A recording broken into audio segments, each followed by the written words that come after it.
We've got the 2024 Hyundai Palisade. This video is brought to you by Toyo Tires and the all-new Toyo Celsius 2 all-weather tire. Stay tuned. Partway through the video, we'll tell you how you can enter the contest to win these tires. We're giving a set away for Canada and the U.S. The mighty V6. Yeah, well, this is becoming rare in this class. Oh, gosh, I love it. To have a V6 in such a large utility kind of makes sense, but it's going away. What's under the hood of this one, Andrea? A 3.8-liter V6 with an 8-speed automatic transmission, 291 horsepower and 262 pound-feet of torque. In Canada, standard all-wheel drive, but in the U.S., front-wheel drive and all-wheel drive options are available. The Palisade gets up to 666 kilometers or 414 miles to every fill. Right now, what do you get with the Palisade? What are the key standard features? The base trim comes with a 4.2-inch LCD driver display, a 12.3-inch touchscreen with navigation, wired Apple Carplay and Android Auto, 8-way power driver's seat with 2-way lumbar support, manual passenger seat, heated front and rear seats, cloth upholstery, a heated steering wheel, and a sunroof. In the U.S., some of these features are not standard, including a power driver's seat, heated front and rear seats, a heated steering wheel, and a sunroof. There are so many buttons, there are so many choices. There's only one right choice. What is it? Gotta put it in S for subscribe. And if you can hit that notification bell, you'll be notified when all of our reviews drop, and then you can watch them. And we do this, the couple car review, twice a week. The first one drops on Wednesday. We put another one out on Saturday. So make sure to like and subscribe, but also follow along on Instagram. It's Motormouth_Andrea to see what's going on behind the scenes. For me, it's Motormouth_Auto, and the links are below the like button. So we have driven a lot of the large 3-row SUVs lately, including the Grand Highlander, the Lexus TX, the all-new Atlas. Refreshing to get back in the Hyundai. What are you thinking of this one? It handles really well. There's never a lack of power with this V6. The 291 horsepower is great. I like it for maneuverability too. It has a pretty good turning radius. I am finding that the steering is a little bit light in here, which we're seeing more and more in larger vehicles. Manufacturers are moving to that lighter steering. I get it. You can turn this thing around in a really quite small area. The turning radius is excellent. So for such a large vehicle, it doesn't drive that big. Nope. And it does, of course, have the cousin over there at Kia called Telluride. Yeah. But this one has a more posh look to it. And I think that, well, we're kind of getting ahead of ourselves, Andrea. The seats on this definitely go towards that luxury boulevard cruiser. Absolutely, much more comfortable than the Telluride. The comfort level in the cabin is good. I like the fact that I'm sitting up and over the dash. Overall, it's a really good product. When this came out along with Telluride, it absolutely blew away our community, the auto review community, because we hadn't seen anything really like this from a mainline brand, and it still does impress. A viewer did ask about road noise, and is there still a lot of wind noise that you're hearing inside the cabin? You do still hear a little bit. We're on the highway right now. I also wonder if having just the one moonroof, which we have in our test model, has making a bit of a difference with noise level. Totally acceptable. This is totally acceptable. Yeah. All right, so the outside of this thing, it came out about a year ago, and they'd gone to the chiclets sort of front grille. I still prefer the look of the Kia Telluride, and I kind of like the interior of this, especially the seat comfort. We touched on that. So if they could meld the two together, so is this sort of polished, upscale boulevard cruiser look winning you over? Well, I think it really has a stately exterior design. When this first came out, I couldn't even believe that this was a Hyundai. So I think overall Hyundai's done a nice job with the exterior design. I'm not crazy about the front grille on this, but it wouldn't be a problem. I wouldn't say, oh, I'm not going to buy it because of the grille. Okay, so we have the urban model, which isn't sold in the United States. Basically black wheels and a little bit of cladding. Is that about it, all you get on this one? Well, this one is kind of similar to the XRT model in the US. It gives you that kind of rugged design. You can see that the rocker panels on this model have a bit of an off-road look to it. It's got the blacked out grille, and you've got black exterior accents and chrome accents as well. This gets 8 inches of ground clearance, and it comes standard with LED projector headlights, available LED taillights. Surprisingly, you've got body colored door handles or satin chrome or chrome accents. You get 20-inch wheels and a temporary spare tire. In the US, 18-inch wheels are standard. So a big part of when this first came out that wowed everybody was that sort of elegant looking exterior and a very yacht inspired, feels like a command center of a ship or an aircraft with this big control panel in the center. And you know what? I like buttons, so this definitely works for me. Yeah, and I like the different textures that are being used in here. There's very little piano black except around the screen, really.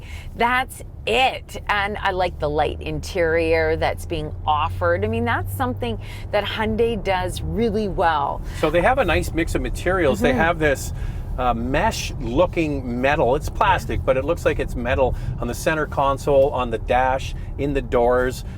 Soft dash pad that's vinyl wrapped. It's a really nice combination of materials on this trim anyway. It feels like you're driving a luxury brand, but it's mainline. And I think, you know, it's pretty hard to beat this. Yeah, I noticed that storage in here at the center console, this storage box isn't huge. And also the door pockets are quite narrow, but then you've got this floating center console, so lots of storage underneath. And you know what else I like is that there are air vents across all 3 rows in this model, and I know that's really important to families that are looking for a 3-row SUV. Well, you know what I'm looking for, Andrea? I'm looking for a wireless charger, and there's no wireless charger in this. Not in this model, which is surprising. In Canada, it's just available on the top trim, not in the US. And the other thing you is, get it on lower trims. Wireless Apple and wireless Android. We've been going on about this with Hyundai and Kia products with the larger screen. It's still plug your phone in. I know these are first world problems, but everybody else is offering wireless and still not available in this. Yeah, this all has to do with navigation, and whether you get a small screen with navigation or a large screen with navigation, you're going to have the same problem. Is going to be wired. Now, one thing people ask us a lot about a 3-row SUV, what is the configurations in this vehicle? Andrea, what are the configurations in this vehicle? So in Canada and the US, the base model comes with a bench seat. The trim up comes with a bench seat, but also offers captain's chairs. All other trims, captain's chairs. We're on a mission. We're on a 2-person team here to spearhead the movement towards all trims available with captain's chairs or bench seats. You order it the way you want it, you're happy, and we're not going to rest until that happens. And when you do get captain's chairs, there is no center console. If you want cup holders, they are on the door. I did put my coffee in one of them. There's 2. I did have a Gatorade and it didn't fit. So one is smaller than the other. In Canada, there's only 3 trims, and we're driving the middle urban trim. That's one up from the base model, and it does open you up to more features like the 12.3-inch digital driver display, surround and blind view monitors, leatherette, driver's seat memory, 4-way power driver's lumbar support, a power passenger seat, ventilated front seats, a 12-speaker Harman Kardon sound system, and a power liftgate. The top trim adds a head-up display, a wireless charger, Napa leather upholstery, ventilated second-row captain's chairs, dual panel sunroof, and smart park assist. In the United States, the SEL trim adds a leatherette, a power liftgate, heated powered driver and passenger seats, and a wireless charger.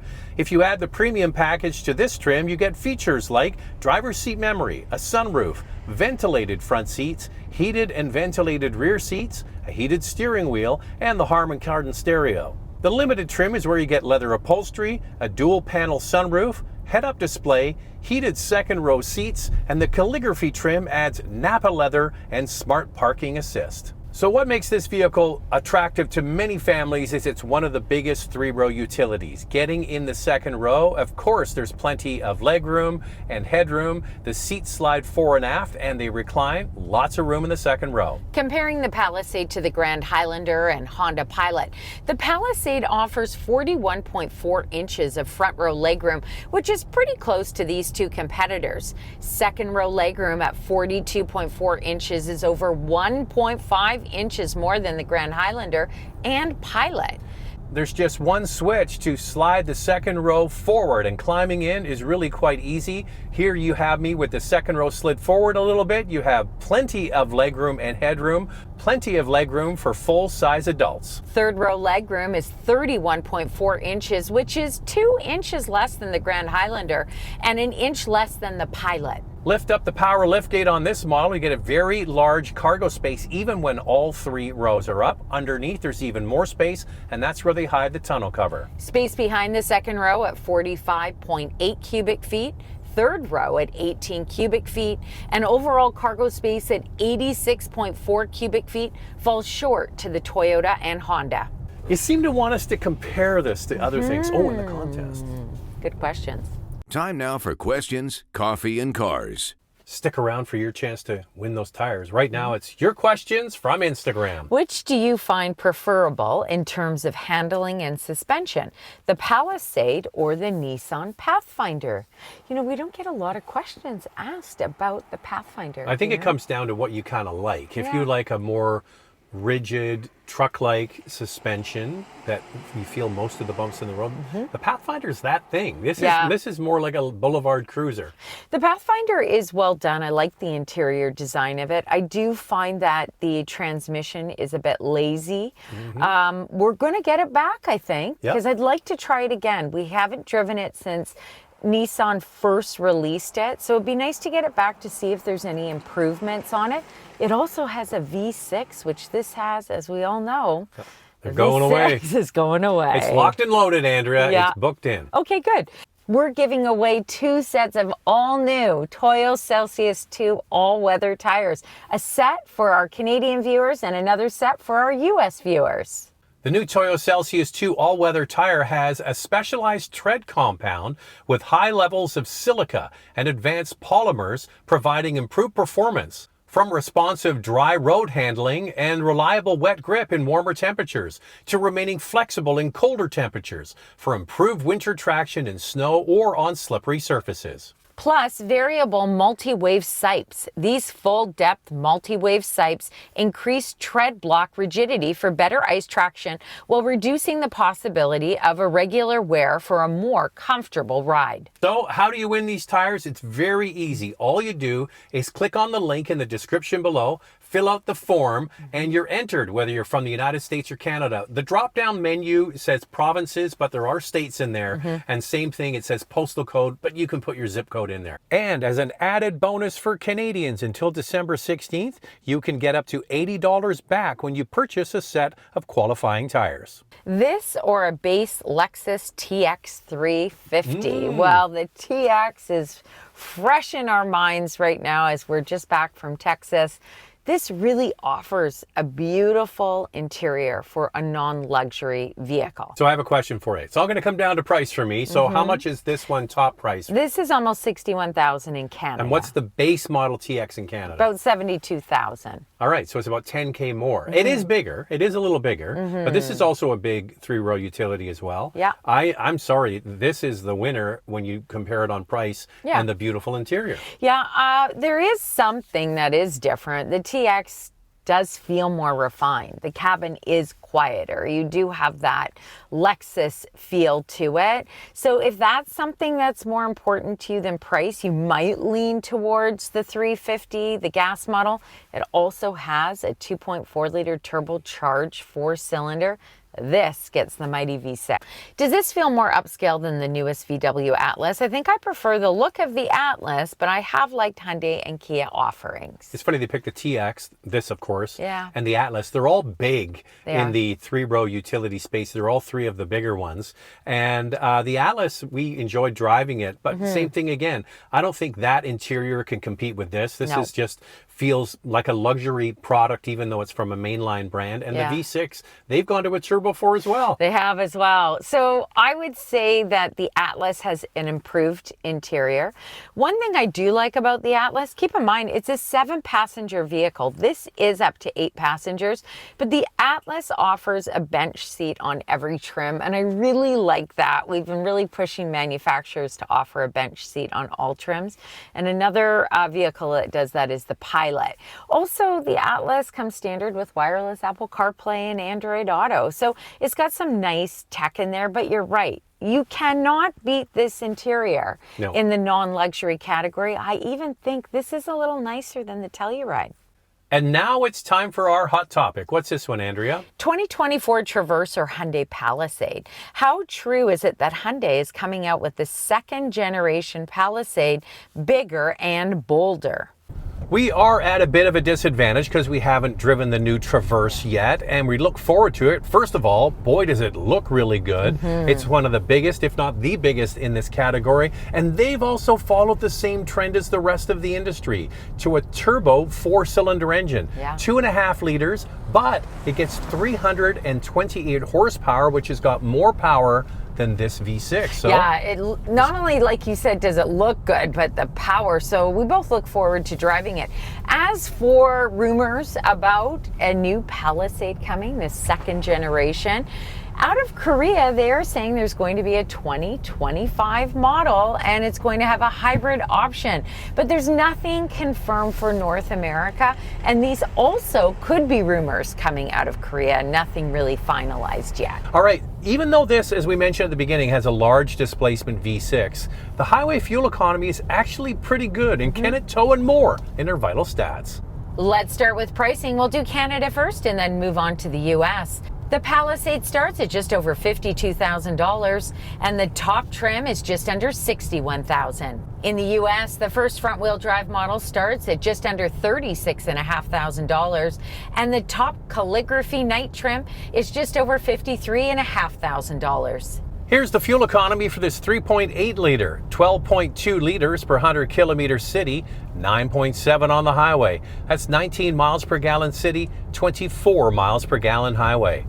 The Palisade can tow 5,000 pounds. Hyundai offers a warranty of 5 years, 100,000 kilometers or 60,000 miles.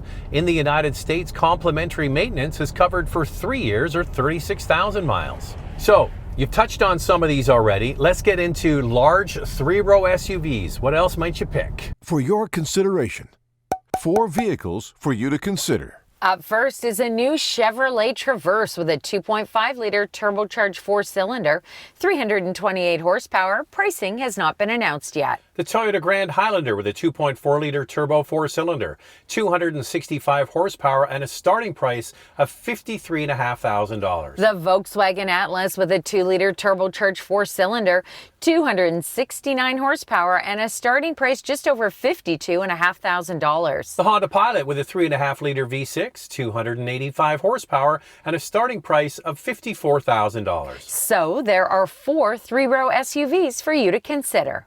Lightning round, 2 things we like, 2 things we'd like to see improved. I like the smooth ride and the mighty V6 engine. I like the fact that V6 is still around. One thing I'm disappointed in about this Palisade is it doesn't come with power folding side mirrors, and I think that we need it for such a large vehicle. I'm going to add 2, Andrea. Okay. Bench seat on all trims and wireless Apple and Android. Yeah. There's a lot of value with this Palisade, and boy, what a beautiful interior. It's been one of my favorites since it came out, still on the list. And don't forget to enter to win those Toyo Celsius 2 tires.